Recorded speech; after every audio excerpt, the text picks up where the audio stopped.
c'est lunaire que le CRM soit pas au courant. Ce qui est sûr, c'est que c'est un investissement qui est hyper rentable de faire ça. Il faut qu'on ait une synergie entre le paid et le CRM qui soit parfaite.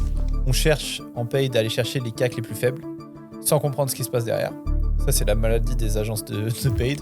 Faramineux. Et là, on crée vraiment du chiffre d'affaires en plus, quoi. Ouais. Bienvenue dans Rétention, le premier podcast français dédié à la rétention et au e-commerce. Ici, on va parler CRM, LTV, WhatsApp et tout autre canal de rétention qu'on utilise chez Certify. Chaque semaine, on décrypte les stratégies qu'on déploie chez Certify. Et si tu ne connais pas encore Certify, c'est l'agence rétention du groupe Benvic. Et on génère des millions pour nos clients en rétention, comme Kabaya, Wattmatter, Smartine Cosmétiques ou même Hydratis par exemple. Et moi, c'est Max, cofondateur de Certify. Et je suis accompagné aujourd'hui de Ben, l'un de mes associés et aussi cofondateur de Benvic. Salut Ben, comment ça va ? Salut Max, bah écoute, ça roule nickel. Content d'être avec toi pour ce podcast. Première fois que j'interviens sur le podcast Rétention. Ouais. Le premier podcast français de rétention. Exactement. Finalement. Un plaisir de t'avoir pour ce deuxième épisode de Rétention. Carrément. Et peut-être avant qu'on donne le sujet, est-ce que tu peux peut-être te présenter rapidement et nous présenter aussi Benvic ? Ouais, carrément. Donc moi, je suis Ben, cofondateur de Benvic et du groupe. À la base, c'est une agence média sur laquelle on fait du média et de la créa. On a lancé ça il y a 6 ans et ensuite, on a lancé Certify avec Max. On s'est dit qu'il y avait quelque chose à faire sur la rétention. Max s'est dit qu'il y avait quelque chose à faire aussi. Lui, ça fait 10 ans qu'il se dit qu'il y a quelque chose à faire. Et donc, ça a bien matché. On s'est rencontrés sur Bordeaux et on a décidé de lancer Certify ensemble. Le début d'une belle histoire. Exactement. Plus de 2 ans maintenant. Exactement. Et tout est indiqué pour qu'on se voit aujourd'hui parce que le but de ce podcast aujourd'hui, c'est d'expliquer toutes les synergies qu'on peut avoir justement entre l'acquisition et le CRM / la rétention. Ouais. Parce que c'est quand même 2 disciplines qu'on a tendance souvent à siloter ou à opposer, alors que la réalité, c'est que, en tout cas de notre point de vue, nous, au sein du groupe, et point de vue qu'on aimerait qu'il soit plus partagé, c'est que c'est 2 disciplines qui doivent travailler main dans la main pour la réussite des clients, et notamment nous, des clients qu'on a en commun. Carrément, j'irais même plus loin que ça, je suis d'accord avec toi. C'est que c'est même parfois 2 disciplines qui se tirent un peu la couette l'une et l'autre. C'est vrai. Ouais, non, mais on fait l'acquisition, ils font pas assez de new clients, donc j'ai pas de mail à envoyer. Mais la rétention, là, ils font pas assez racheter, donc on n'est pas rentable. Enfin, souvent, c'est vrai que c'est dans des agences qui sont séparées. Ouais. Et du coup, qui travaillent pas forcément main dans la main, ou en tout cas qui n'ont pas l'habitude de le faire. Dans la majorité des cas. C'est pas le cas de toutes les agences, bien heureusement. Mais effectivement, nous, on a décidé de lancer Certify. Quand on a cofondé Certify ensemble, on s'est dit, en fait, c'est évident que la rétention et l'acquisition, ça doit travailler ensemble. Et on va détailler tout ça aujourd'hui, donc ça va être cool. Mais en tout cas, il y a plein de belles choses à faire quand le paid, de manière générale, et le CRM, la rétention, bossent ensemble. Ouais, ce que je te propose, c'est peut-être qu'on le fasse de façon chronologique. Ouais. D'abord, peut-être commencer par l'acquisition des clients, ouais. Et à quel point le CRM peut aider ou intervenir sur les stratégies d'acquisition. Et puis peut-être dans un second temps, passer plutôt sur à quel moment le CRM et la rétention va avoir besoin du paid et peut aussi, par extension, avec le temps et l'inertie notamment du CRM et de la rétention, driver et en tout cas orienter potentiellement quelques stratégies de paid en arrêtant de siloter ces 2 disciplines. Carrément. Eh ben, écoute, je te propose qu'on commence tout de suite. Un sujet qui est relativement intéressant et pour moi qui est souvent oublié, c'est la cohérence entre les 2. C'est-à-dire que comme c'est 2 agences qui gèrent ça de manière séparée, souvent on va avoir une agence qui va construire une stratégie de son côté, en général en premier l'agence d'acquisition, et derrière une agence de rétention qui va s'occuper du reste, ou une équipe en interne, souvent aussi la majorité du temps quand même, c'est un marché qui est encore en train de se développer. Souvent, c'est géré interne. Sur des boîtes qui sont plus matures sur ces sujets-là, en général, c'est délégué. Mais dans beaucoup de boîtes, c'est quand même géré en interne. Par des gens qui font d'autres choses souvent en même temps, qui ne font pas que du CRM. Bref. Donc, il y a quand même 2 stratégies souvent qui s'opposent.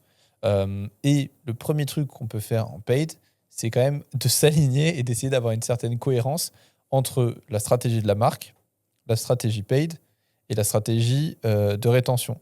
C'est-à-dire que le mec, quand il voit une créa, il ne faut pas que quand il arrive sur le site, alors déjà, ça c'est 80% des cas, il voit une créa, j'arrive sur le site, ça n'a plus rien à voir.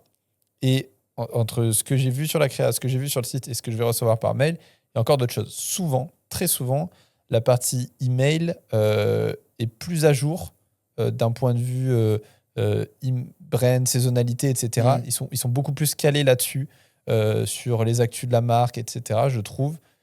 Et ce qui fait qu'ils sont toujours cohérents, je trouve, par rapport à la stratégie. Là où le paid, souvent, nous, on a tendance à aller chercher la perf. Et donc, en fait, si, je sais pas moi, la nouvelle collection ou le nouveau truc qu'on pousse, en fait, il ne marche pas assez bien, ben, ça va être pas forcément ce qui va être poussé ou diffusé.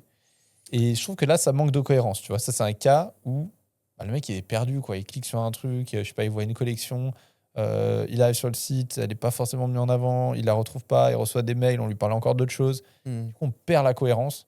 Et ça, c'est important, je trouve. Non, et puis à un moment, ça cut un peu l'expérience. Ouais. Et la vérité, c'est que c'est un problème. Alors, c'est bien de commencer par ça parce que c'est assez macro, finalement.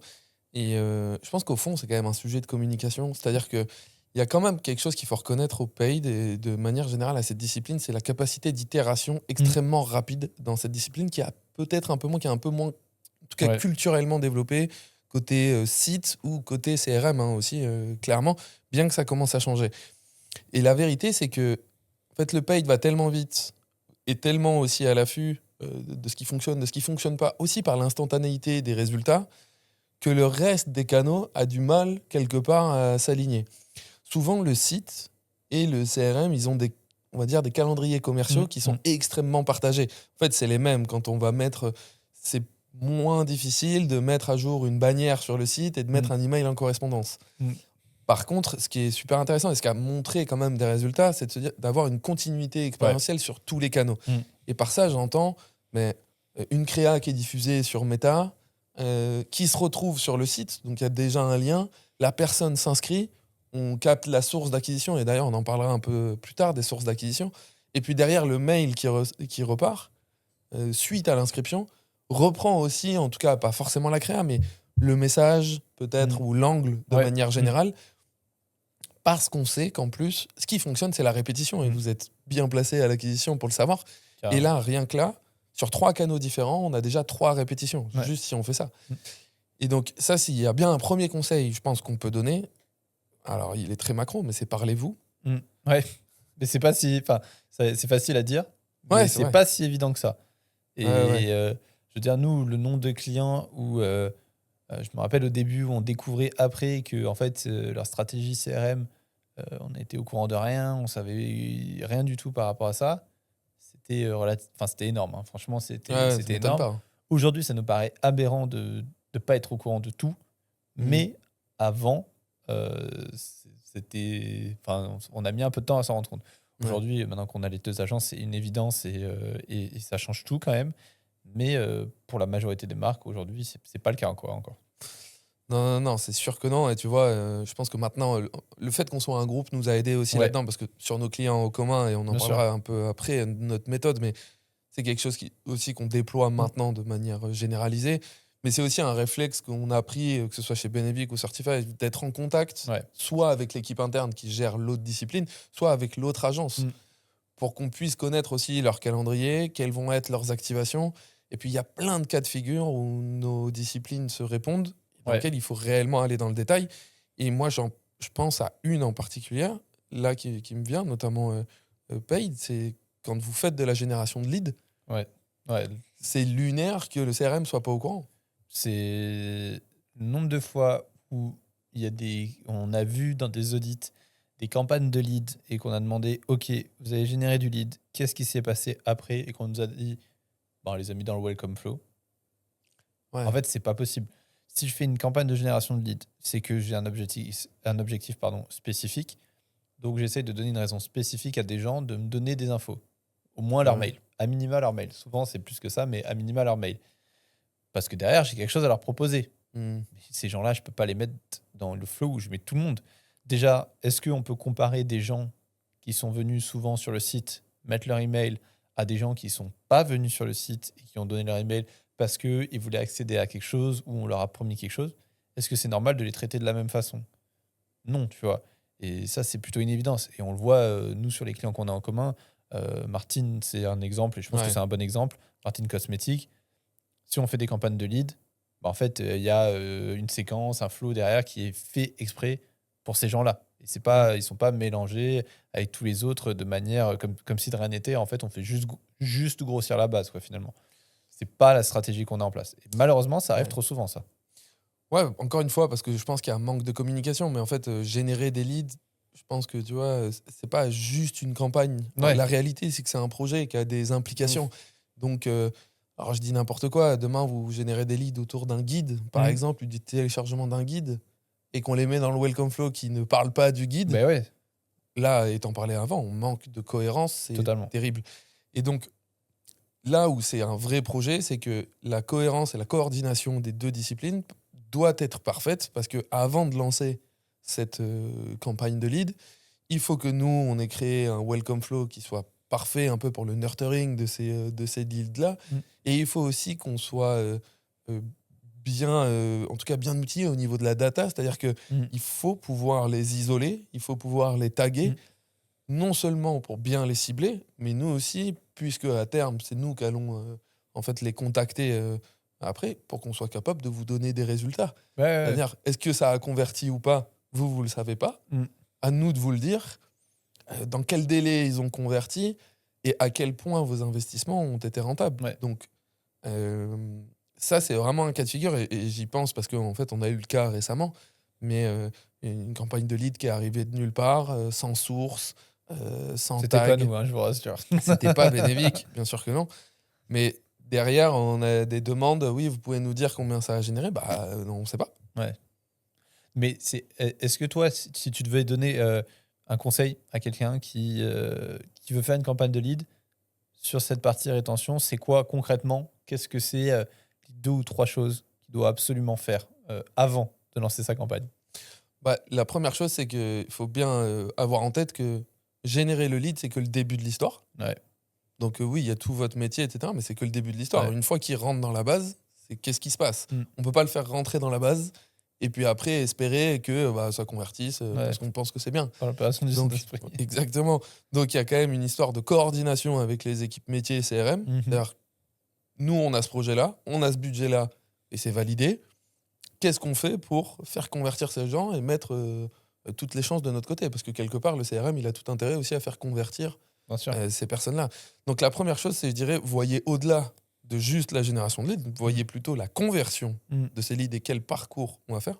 Coordonnez-vous avec les équipes métiers qui ne sont pas forcément de votre discipline et puis racontez une histoire. Mm. C'est-à-dire que télécharger un guide ou faire rentrer sur... peu importe la campagne de lead, la vérité, c'est qu'il y a toujours une histoire derrière. Mm. C'est réfléchissez à l'histoire que vous racontez à travers votre campagne et jusqu'où on peut l'amener dans cet objectif de conversion. Mm. Et pour ça, bah, il faut travailler à plusieurs. Et Mm. à plusieurs cerveaux, on est toujours meilleur. Et penser multicanal. Trop cool. Merci pour tes retours, Max. Je te partage un autre point, c'est la partie exploiter en fait les UGC jusqu'au bout. Ah oui. C'est-à-dire que bah, typiquement, on peut reprendre le cas de la génération de leads. Là, ça me paraît pas débile. Sinon, je pense que j'ai un autre exemple, mais je sais pas dans quelle mesure je peux le partager.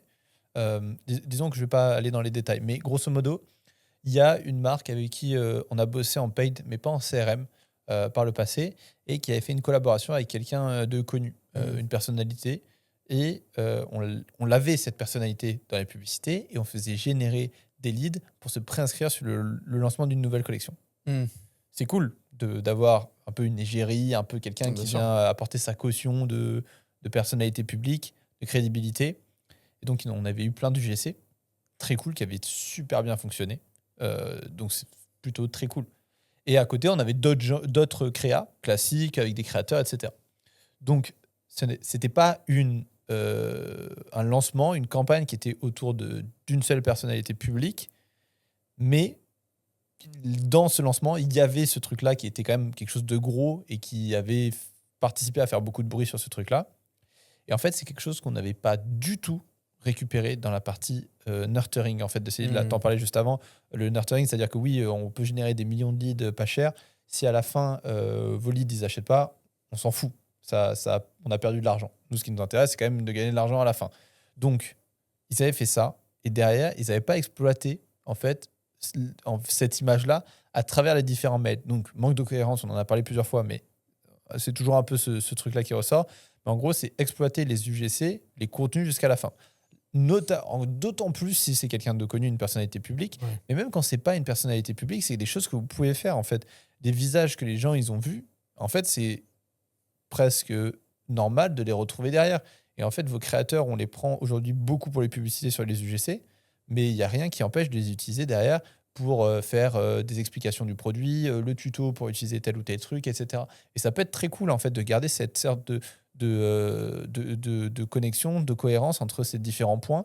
Et en fait, les UGC, oui, on peut faire une pub avec et pousser des gens à acheter un truc, mais si c'est un tuto où j'explique comment il faut utiliser telle crème ou tel sérum, il faut l'appliquer comme ça plus que comme ça, souvent on le voit typiquement dans la beauty, dans le make-up, etc. En fait, c'est des contenus qu'on peut réutiliser de toute façon en email, que ce soit sous forme de GIF, que ce soit sous plein de choses. Ça, c'est quelque chose que je trouve est rarement fait. Ouais. Ça permet quand même de mutualiser les coûts aussi, l'air de rien, d'avoir de la création de contenu et pas avoir des mails qui sont à tout plat, je dirais. Et je trouve que c'est intéressant. Juste le fait de les réutiliser, puisqu'ils fonctionnent, c'est déjà rentabiliser le coût de la création. Ouais, tout à fait. Et ensuite, c'est aussi se donner des armes auprès de personnes qui ont déjà vu cette création. Et donc, dans ces cas-là, on augmente la répétition. Mais c'est aussi utiliser cette arme, entre guillemets, sur des personnes qui n'ont pas vu l'UGC, puisqu'on a une créa performante, pourquoi ne pas l'utiliser? Et ça, c'est un réflexe que j'essaye de donner de plus en plus à l'équipe. C'est-à-dire que si des UGC marquent, mais que ce soit qu'on ait des marques en commun entre Benefit et Certify ou pas d'ailleurs, réutilisons-les. C'est-à-dire que des gifs dans un email, ça se fait bien. Alors attention, évidemment, il y a des problèmes de poids, etc. Donc, il ne faut pas en abuser. Mais je pense à WhatsApp. Ouais. WhatsApp, on peut mettre de la vidéo dedans. C'est interactif. Pourquoi on ne les utilise pas sur ces canaux-là? En termes de preuves sociales, c'est exceptionnel. Plutôt que à chaque fois vouloir créer de nouvelles choses, de demander aux fondateurs de créer une nouvelle vidéo pour le CRM, utilisons les vidéos du paid. On réutilise des actifs et on rentabilise encore plus son coût de production par l'utilisation de façon multicanale. Et les UGC, c'est super sous-estimé, je pense. Et c'est plutôt la faute du CRM, quelque part, de ne jamais avoir eu l'idée d'utiliser ces actifs. Mais c'est vrai que moi, d'être au contact de Benevik et de vous voir tout le temps faire des UGC, de voir le résultat surtout, je me suis dit, mais en fait, donnez-moi les vidéos, qu'on les mette dans les clients qu'on a au commun, parce que nous aussi, on raccourcit nos temps de prod. Ça nous permet aussi d'animer la base un peu différemment, parce que on met de nouveaux contenus, on change de format. Et ça enlève aussi ce côté un peu, cette lassitude que tu peux créer dans l'email avec tout le temps les mêmes formats et tout ça. Et c'est important de créer de la rupture dans les formats. Et l'UGC, c'est l'un des formats qu'on doit réutiliser absolument. Ouais, je suis carrément aligné. Autre sujet, et que j'adore, c'est un peu un sujet qui me passionne, c'est la partie quiz, diagnostic. T'adores en faire ça. J'adore. Pour moi, c'est un outil surpuissant qui, de toute façon, qui a déjà montré ses preuves des milliards de fois. Je pense à Seed, je pense à Prose, je pense à BetterMe, je pense à toutes ces boîtes qui font des centaines de millions. En fait, c'est quand même... je veux dire, la question ne se pose plus de est-ce que ça fonctionne ou est-ce que ça fonctionne pas. La question, c'est est-ce qu'on arrive à bien le faire? Et dans bien le faire, il y a quand même un gros enjeu, c'est la synergie paid CRM ici. C'est qu'en fait, on a encore ce truc d'avoir, on en parlait un petit peu tout à l'heure, mais d'avoir des flows qui sont dédiés à ces gens-là. Mais là, c'est pas juste avoir des flows qui sont dédiés aux gens qui ont rempli le formulaire, c'est qu'il faut qu'il y ait les bonnes variables qui remontent, etc. etc. Souvent, ça, c'est pas fait. Souvent, le quiz, il y a 50 000 issues, mais il y a deux flows qui résument les deux grandes idées du quiz et ça s'arrête là, quoi. Et c'est un peu une aberration. Donc, le premier point, c'est qu'en effet, les quiz, ça fonctionne super bien en acquisition là-dessus. Et puis, le Le gros avantage, c'est que la personne qui ne connaît pas encore la marque, elle passe déjà du temps Ouais. sur la marque. Donc, il y a une forme d'engagement déjà qui est installée. Et ensuite, tu as raison, c'est-à-dire que toutes les réponses vont être différentes parce que vous allez forcément faire des quiz qui sont bien travaillés avec plusieurs choses dedans. Le premier point, et d'ailleurs, c'est un conseil qu'il faut donner à tout le monde, le premier point, c'est d'avoir la bonne data. J'en parle tout le temps, mais avoir toutes les réponses de toutes les personnes, et donc avoir tout de stocké dans votre CRM, mais que ce soit Klaviyo, Brevo, ou peu importe ce que vous utilisez, les réponses de chaque personne doivent être stockées dans le CRM pour être une condition de personnalisation et de segmentation. Et du coup, on en vient au second point que tu disais. En effet, dans ces cas-là, il faut un flow qui est complètement personnalisé, mais au-delà d'être personnalisé juste par rapport au diagnostic, il doit être personnalisé selon les réponses des utilisateurs. Et ça, on a fait le test. On sait que le taux d'activation, il explose dès qu'on arrive à bien personnaliser. Et qu'encore une fois, on crée une continuité expérientielle. Je réponds à mon quiz, j'ai donné ces réponses-là, j'ai telle recommandation. J'ai telle problématique. Je reçois un flow qui me parle de ma problématique et de ma conclusion et qui me propose des produits qui sont alignés avec les réponses que j'ai données au quiz. Carrément. Rien que de faire cette personnalisation-là, on sous-estime énormément le potentiel de conversion de juste cette personnalisation-là. Alors je dis juste, attention, c'est du boulot. Plus il va y avoir de réponses possibles et d'issues possibles au quiz, plus il va y avoir de branches différentes dans le flow. Donc, à chacun de rationaliser le nombre d'issues possibles pour pas démultiplier le travail opérationnel. Ce qui est sûr, c'est que c'est un investissement qui est hyper rentable de faire ça. Nous, on l'a vu sur tous nos clients sur lesquels on les a fait. Et avec qui, notamment avec Benevik aussi, on a mené ces projets. La vérité, c'est que la conversion, on n'a jamais vu une conversion aussi élevée. Et c'est normal. Oui. Je veux dire, je sais pas moi, j'ai les cheveux frisés. Si on me donne des produits pour les cheveux lisses, bon, bah, ça va pas m'intéresser. Si j'ai les cheveux frisés et qu'on parle des problématiques qu'on a quand on a les cheveux frisés, bon, bah oui, là, évidemment que ça va plus m'intéresser. Donc, évidemment que le ratio il va être meilleur. Donc, c'est logique et c'est normal que ça fonctionne. Maintenant, la majorité des gens ne le font pas. Non, et après, faut pas sous-estimer que c'est un sacré boulot opérationnel. C'est du boulot, c'est un chantier. Vrai. Par contre, il faut garder en tête que ce genre de choses, on le déploie une fois.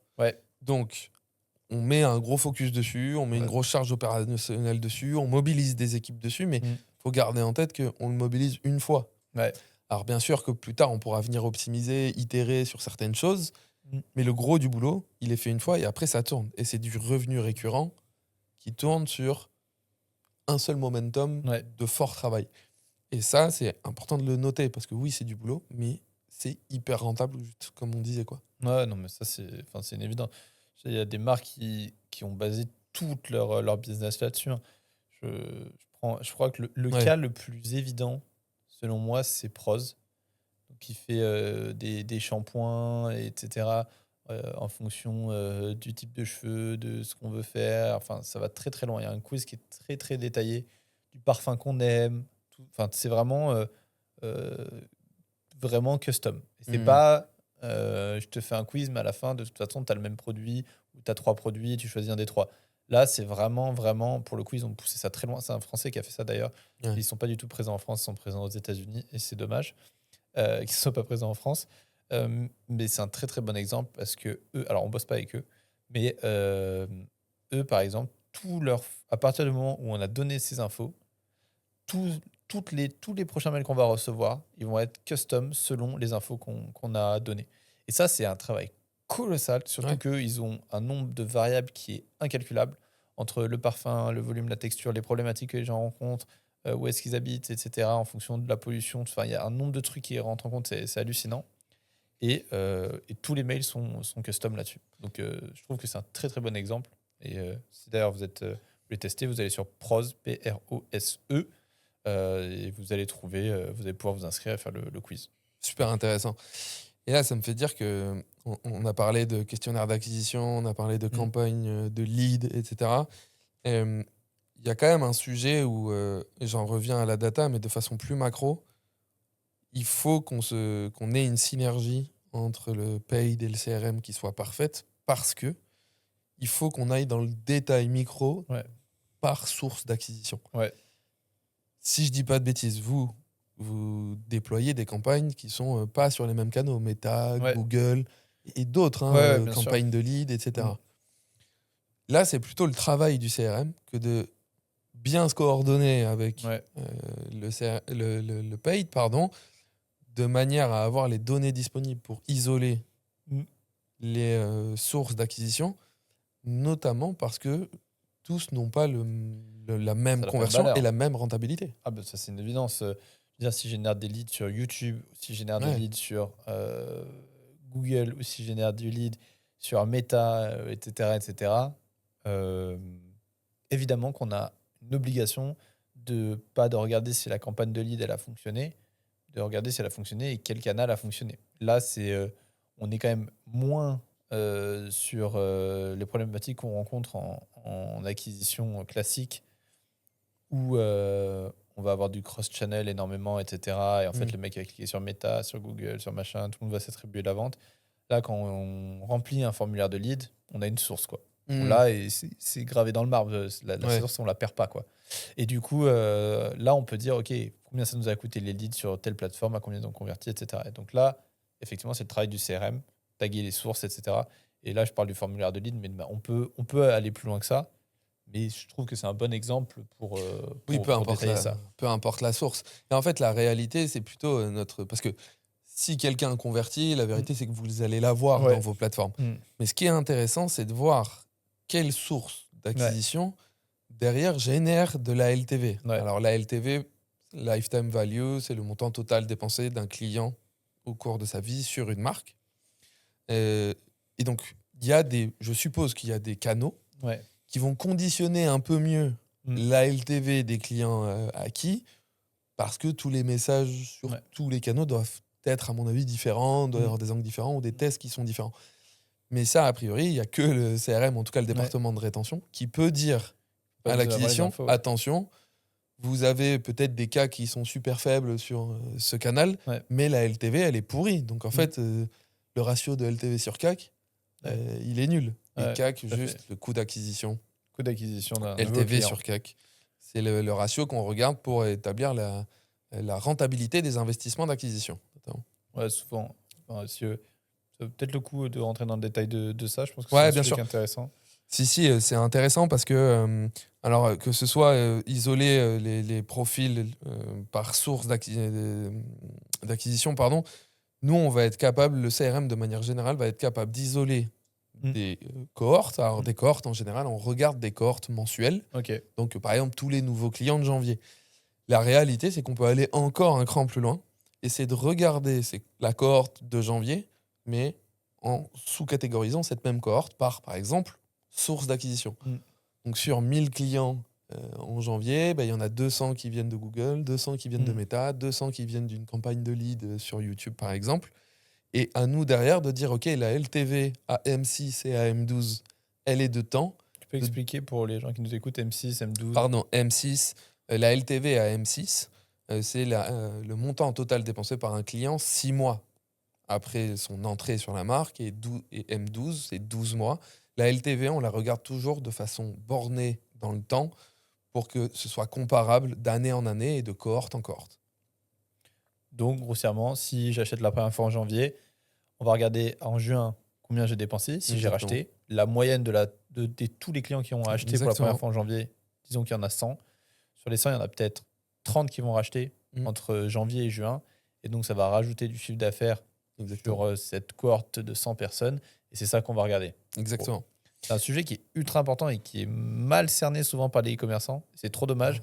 Mais c'est en train de s'améliorer en vrai. Ça s'améliore. Ça devient quelque chose qui est un peu plus démocratisé. Je me souviens, il y a... grâce à tes posts LinkedIn. Ouais, j'espère. Alors, si je peux contribuer un peu, tant mieux. Mais non, depuis 4-5 ans, j'ai quand même le sentiment que ça y est, la LTV, mieux. La LTV sur CAC et même la marge sur CAC, on voit, tu vois, des notions. Alors, la marge sur CAC, c'est vraiment l'étape d'après. C'est un peu plus difficile à calculer, mais si vous pouvez le faire, tant mieux. T'as des outils peut-être à Rocco là-dessus? Ouais. Alors, c'est un outil que j'avais déjà donné dans le premier épisode, mais si jamais vous êtes sur Shopify, il y a une application qui se met sur Shopify qui s'appelle Lifetime.ly Et alors, elle a des biais forcément avec l'attribution, etc. Mais qui va vous donner une bonne idée de vos LTV et de vos taux de rétention par cohorte. Et je vous invite vraiment à l'utiliser parce que c'est vraiment un super outil.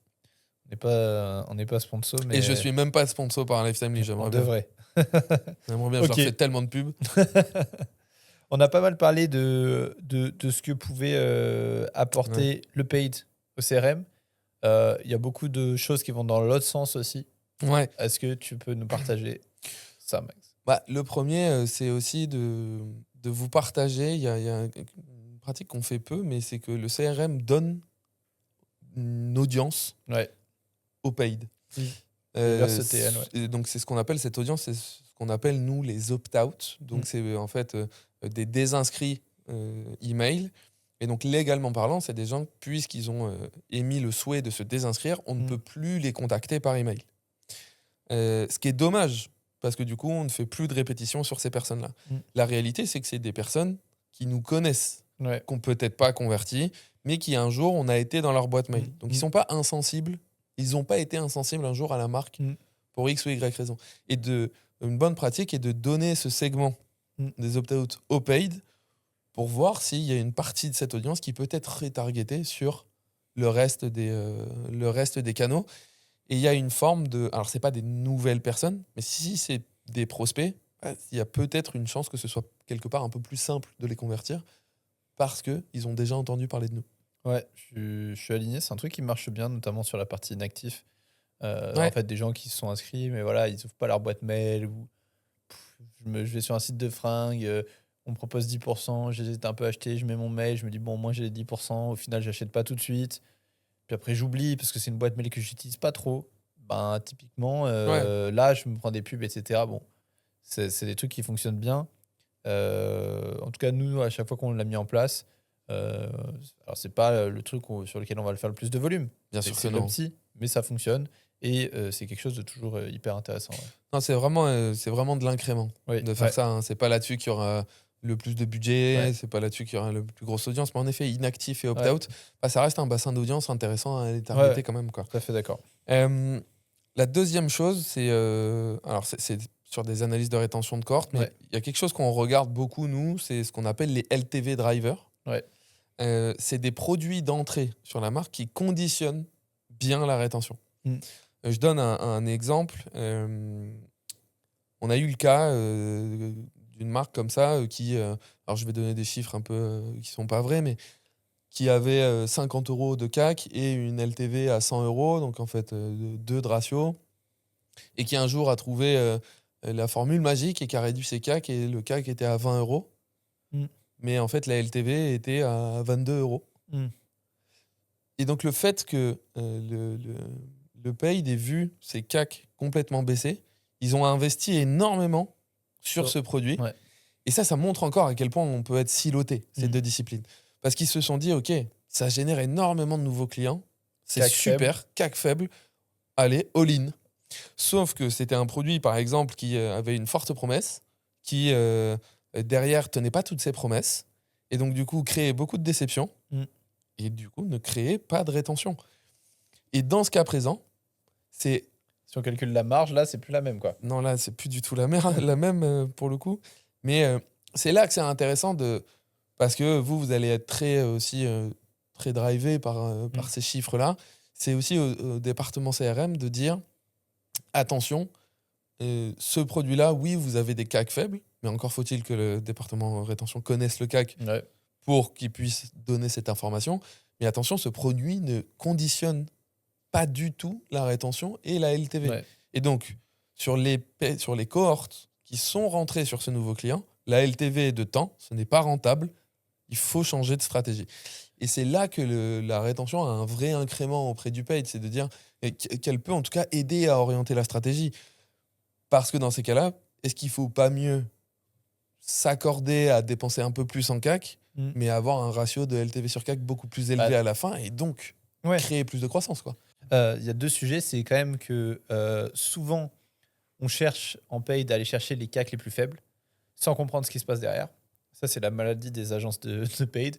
Et même souvent, même des e-commerçants, ils veulent le CAC New Client le plus faible. Mais derrière, la rétention, la LTV, on s'en branle.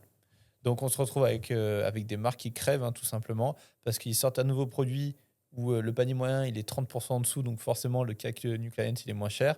Et au bout de 6 mois, en fait, ils font le all-in tout de suite. Ils regardent pas, ils ont même pas d'infos sur la LTV, donc c'est même pas, on n'a pas regardé, c'est qu'il n'y a pas l'info. Le produit vient de Ouais, sortir, ça donc on ne n'existe sait pas, pas ce quoi. que c'est la LTV. Ouais. Oui, peut-être qu'on a envie que ce soit beaucoup. Peut-être que c'est un produit qui est fait pour que ce soit beaucoup. Mais tu l'as dit, et à très juste titre, si ton produit c'est de la merde, personne ne va racheter. Non. Donc à partir de là, et même des fois, il est bien le produit, et les gens rachètent pas pour autant, tu vois. Et du coup, on se retrouve avec une marque qui coule, quoi, tout simplement. Parce que Bah quand oui, tu hein. fais un all-in comme ça, sur un truc où tu avais prévu une rétention, une LTV sur CAC de 2 ou 3 sur 12 mois, et que tu te retrouves avec une LTV sur CAC de rien du tout, parce qu'il n'y a pas de LTV, Ouais. tu te retrouves avec un trou dans la caisse, ça peut te faire bizarre, quoi.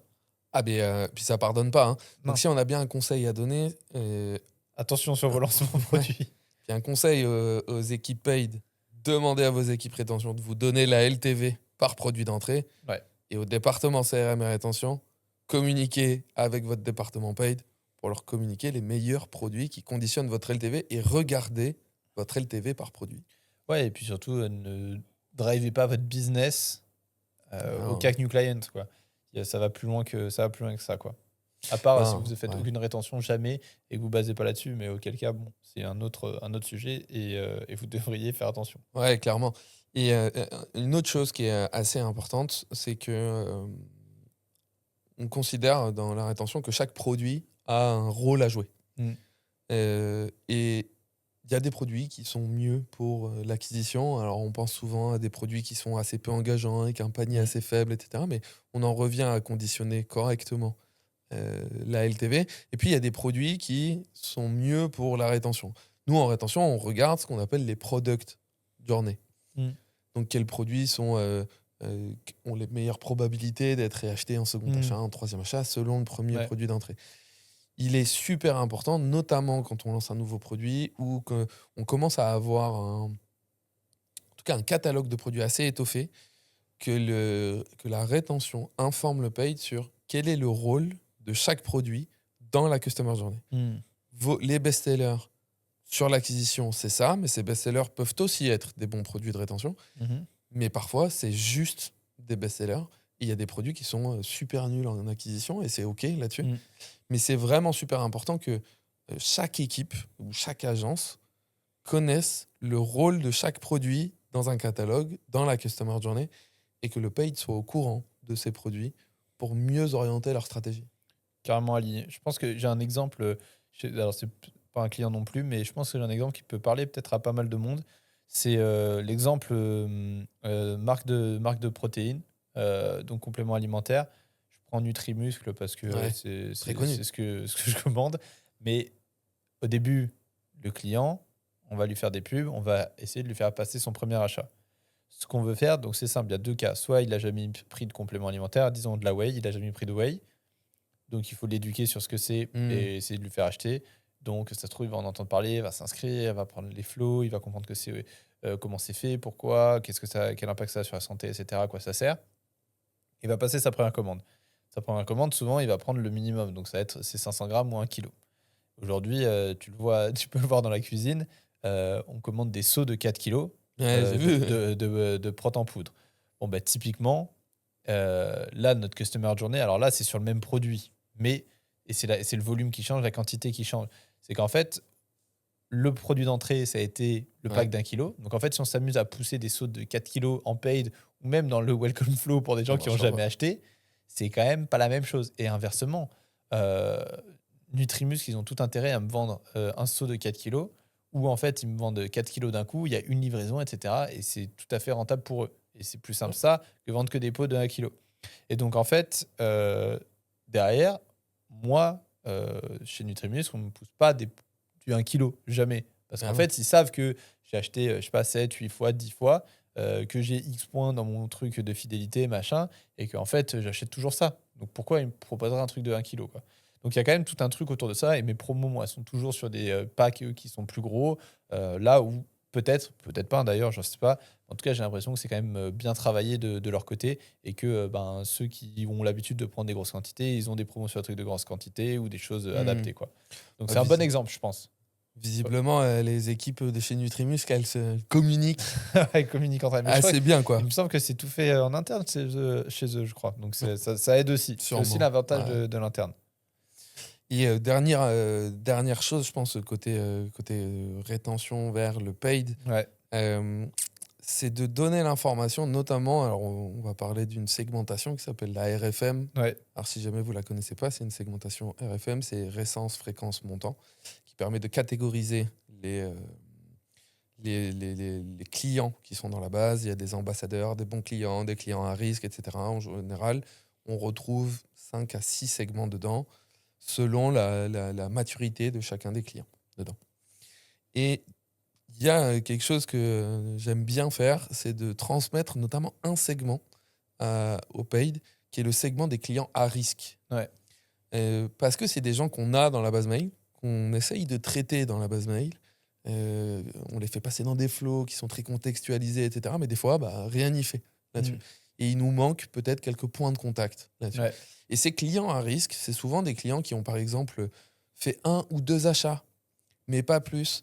Et on arrive vers la fin de la période d'inactivité un peu critique, Ouais. avant qu'ils basculent vraiment dans des inactifs et que ce soit difficile. Et ce segment-là, c'est quelque chose que j'aime bien donner au paid. Alors pareil, c'est très incrémental, mais je trouve que c'est très rentable parce qu'on sait que s'ils passent un peu cette barrière du 2e ou du 3e achat, par exemple, Après, c'est gagné. Après, c'est extrêmement rentable. Ouais. Donc, est-ce qu'on n'est pas prêt à dépenser quelques euros de plus Ouais. sur cette audience-là pour en gagner derrière? Ouais. Et ce segment-là, dans la segmentation RFM, ça, par exemple, nous, on le fait, mais je ne l'ai jamais vu autre part. Non, c'est vrai que c'est un truc, en tout cas, on n'a jamais identifié non plus sur des comptes en audit en paid. Pourtant, on en fait un peu plus d'une centaine par an. Ouais. Mais oui, c'est un truc qu'on voit pas souvent. Mais pourtant, ça a très largement porté ses fruits. Comme tu dis, le volume n'est pas énorme. Non. Par contre, les gains, ils sont énormes. Parce qu'en fait, on fait passer quelqu'un qui est un potentiel client loyal, en fait, Exactement. à un client loyal, souvent. C'est-à-dire que j'ai acheté 2 fois, 3 fois. Je suis convaincu un peu, mais pas assez. Et en fait, ça se trouve, je sais pas, pour n'importe quelle raison, tu vois, je passe à autre chose un peu, j'oublie la marque ou ma lubie est passée sur tel ou tel truc. Et en fait, ça arrive souvent pour les marques de fringues, je trouve. On kiffe une marque de fringues, on va acheter 2, 3 fois là-bas. Puis après, on en découvre une autre et on passe à autre chose. Je trouve qu'il y a un peu la même chose sur les marques de cosmétiques. Ouais. Où tu vas avoir, tu vois, je trouve que sur les marques de cosmétiques, générer le 2e achat, c'est pas le plus difficile. Ouais. Le 3e commence à être plus difficile.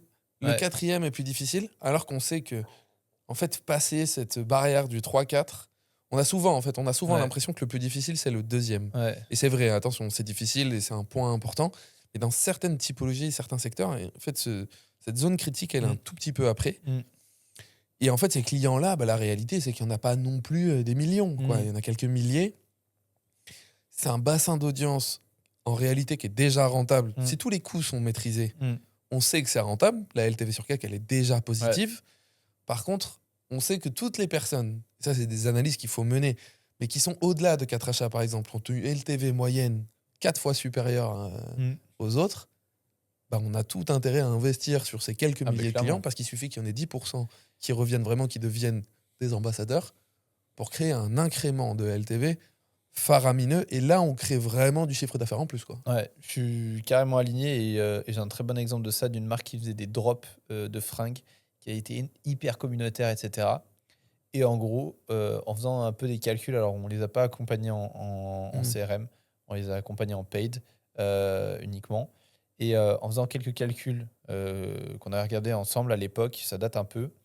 Mais en gros, le truc, c'était que quelqu'un qui a acheté au moins... En gros, les gens qui achetaient plus de 2 fois, en fait, sur l'année, ça représentait 70% du chiffre. Donc en fait... Et pourtant, ils faisaient de l'acquisition de nouveaux clients, etc. Mais qu'en gros, les gens, à partir du moment où ils avaient acheté 2 fois, il y avait un drop par mois. Ils chopaient tous les drops, en fait. Tous les drops, ils achetaient un truc. Même si c'était des fois une petite connerie, un produit à 20-30 balles, parce que le panier moyen était plutôt à 80-90. Même si c'était la petite connerie, la paire de chaussettes ou le truc comme ça, ils achetaient un truc. Et les mecs, ils attendaient le drop. C'était toujours tel jour, à tel moment, le même moment du mois, etc. Ils attendaient que ça. Et en fait, évidemment que le new client, il coûtait cher.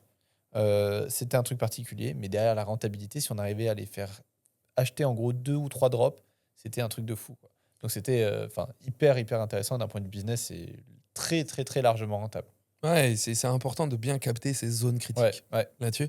Mais pour ça, encore une fois, il faut que. Comment tu dirais, toi, pour un e-commerçant, quelle est la meilleure façon de trouver ces zones critiques, d'analyser ça? Par quoi un peu par où prendre le bout, tu vois, pour quelqu'un qui ne sait pas Euh, son métier? Qu'est-ce qu'il peut faire, le plus petit truc qu'il peut faire qui va le ramener quand même un maximum de résultats? Ce serait quoi? ouais, pour moi, déjà, il faut regarder ses cohortes. Il y a pas trop Ouais, il y a pas trop de sujets. Et en vrai, il y a pas de sauce miracle ou ouais, de flow miracle ou un ouais. nombre de mails dans un flow miracle. C'est un truc que je défendrai toujours, mais non, faut aller dans le détail. Et Mm, déjà, c'est déjà un conseil. Allez dans le détail de vos mm, cohortes, de vos chiffres, et regardez votre LTV, par exemple, de toutes les personnes qui ont 2 achats, toutes les ouais, personnes qui ont 3 achats. Quel est le délai moyen de réachat mm, par volume d'achat? mm, Parce qu'en fait, on sait que entre le premier et le deuxième achat, il se passe un certain temps. mm. Et en fait, plus le volume d'achat augmente, plus ce temps est restreint. Ouais, Et donc, à un moment donné, on voit un vrai gap. C'est-à-dire mm, qu'il va y avoir 100 jours entre le premier et le deuxième, mm, puis il va y avoir 98 jours après. Bon, là. Et d'un coup, on va passer à 60. mm, Donc, on va gagner 30 jours. Là, on sait que passer le deuxième achat, mm, en fait, c'est gagné. mm. Et donc, le troisième achat, pardon. Et donc, dans ces cas-là, il faut avoir des flots Ouais, qui soient segmentés. Si vous savez que c'est à partir de 3 achats que vous avez sécurisé votre mm, client et qui va vous rapporter beaucoup de LTV, ben dans ces cas-là, par exemple, il faut faire un flow post-purchase pour les gens dont c'est le premier achat, un flow post-purchase pour les gens dont c'est le deuxième mm, achat. Vous savez que c'est 100 jours, donc vous avez 7 fenêtres pour travailler. Dans l'autre, vous avez une fenêtre un peu plus petite, il faut que les délais soient ajustés. mm. Et pour passer du troisième au quatrième achat, vous savez que c'est 60 jours. Vous pouvez aussi faire un flow dédié pour ces personnes-là, mais qui court plus sur 90 jours ou 100 jours, mais cette fois sur 60 jours. Et ça, c'est déjà des choses qui sont très actionnables, qui sont entre guillemets assez faciles à mettre en place, Ouais, à condition d'être allé dans le détail avant. ouais. Donc il y a quand même un gros travail d'analyse avant quand même de donner. Bon, ce qui paraît évident. Mais c'est vrai Euh, que. C'est-à-dire que ça peut paraître évident. Tu vois, ce que tu dis, ça me paraît logique. En fait, souvent, ça paraît logique, mais derrière, il faut les ouais. mettre en place. Et de la plupart du temps, c'est pas mis en place, ces choses-là. Et en effet, j'enfonce un peu des portes ouvertes. Et il y a aussi le fait que le CRM, ça a été vu très longtemps comme Mm. envoyer des mails, Ouais. envoyer des SMS. La vérité, c'est que le début du travail Mm. du CRM et de la rétention au global, c'est de l'analyse comportementale. Ouais. Donc, c'est des chiffres. Si vous n'aimez pas les chiffres, faites Ouais. pas de CRM. Ouais. En vrai, c'est simple. Ça part de là parce que mettre un welcome flow de 5 emails avec 2 jours entre chaque email, Mm. il n'y a pas besoin d'être une lumière, tu vois, Ouais. pour mettre ça en place. Par Et- contre, savoir quoi mettre, dans quel délai, à qui et selon quelle data qu'il le justifie, Mm. là, ça demande une expertise beaucoup plus poussée. Mais ça me demande d'aller dans le détail. Ouais. Et c'est quelque chose qu'on retrouve aussi. Il y a différentes complexités. Et je pense que tu es bien placé pour le savoir quand tu étais chez Asphalt. Bon, ben, quand tu fais de l'après-co, machin, que tu pousses des produits, nana, que tu essayes différent. de vendre un produit que t'as pas, que tu dois faire attendre les gens, je sais pas combien de mois pour qu'ils aient leur produit. Enfin, il y a aussi des complexités en fonction des business qui sont hyper intéressantes et qui vont venir aussi amener d'autres choses dans le CRM. Donc, CRM, c'est pas qu'envoyer des mails, quoi. Ça, c'est Non, sûr. et c'est ce que je dis souvent. La vérité, c'est qu'il n'y a pas de playbook Ouais. CRM. Ça n'existe pas. Mm. Dire qu'un un flow de winback doit se déclencher au bout de 180 Mm. jours pour tout le monde, pour moi, c'est une aberration. Euh, toutes les entreprises sont différentes, tous les produits sont différents, et donc, du coup, impliquent un comportement des utilisateurs Mm. qui est différent. Chaque audience est différente, en termes d'âge, de CSP, de peu importe. Tout est différent. Les modèles économiques des sociétés impactent énormément les stratégies mises en place. Une stratégie que dans un e-com classique est différente d'une stratégie en précommande, qui est encore différente d'une stratégie d'une boîte en abonnement. Mhm. Donc il faut s'adapter. Les flows sont pas les mêmes, les délais sont pas les mêmes, les messages sont pas les mêmes, les risques sont pas les mêmes. Et donc le CRM, il doit s'adapter à toutes ces variables-là. Et c'est la difficulté que Mm. forcément nous on expérimente en tant qu'agence, c'est comment on personnalise chacune de nos approches sur chacune des spécificités de nos clients, parce que on veut pas déployer de playbook. Et je pense que c'est contre-productif dans la performance, quoi. Je pense qu'on a fait le tour, Max. Ouais, je pense qu'on a fait le tour. De tous les points qu'on avait notés. Il me semble qu'on a fait le tour. Je pense qu'on peut juste aborder une dernière chose. Expliquer aux gens comment ils peuvent faire cette cohérence. L'exemple que j'ai envie de donner, c'est on a un client en commun, Ouais. tous les deux, qui est Martin Cosmétiques. Ouais. On a des équipes en interne qui s'en chargent. Il y a une équipe chez Benevic qui s'en charge. On a une équipe chez Certify qui s'en charge. Ouais. Pour vous donner un peu une idée, déjà, ce qu'on a fait, c'est qu'on a, on a centralisé nos OKR. Donc, les OKR, c'est les objectifs et les key results. Donc, le CRM connaît les OKR du paid et inversement. Ça permet d'avoir un alignement qui est, en tout cas, qu'on tend vers un alignement parfait. En tout cas, on s'aligne dans le fait de tirer dans le même sens. Ouais. Et ça, c'est déjà un point super important. Bah, nous, si on essaie de développer un truc et que ça va à l'inverse de l'objectif du CRM, c'est sûr que ça pose problème. Donc, mais c'est trop souvent le cas, d'ailleurs. Mais effectivement, c'est ultra important et ça fait la différence. La deuxième chose, c'est ce qu'on disait au tout début, c'est la communication. Ouais. Donc, c'est quelque chose qu'on a ritualisé, nous, en interne. On a un avantage, on partage les mêmes bureaux, les équipes sont côte à côte tous les jours. Mais on a ritualisé un hebdo entre les équipes paid et les équipes CRM, sans le client, parce que c'est un travail, quoi qu'il arrive, qu'on fait pour lui. Mais les équipes se concertent sur quel calendrier on a, quelles sont les activations à venir et où est-ce qu'il y a des zones de risque, de quelles informations on a besoin. Et ça, je pense que c'est un rituel que toutes les marques devraient mettre en place. Qu'elles bossent avec des agences, dans ces cas-là, faites travailler vos agences ensemble.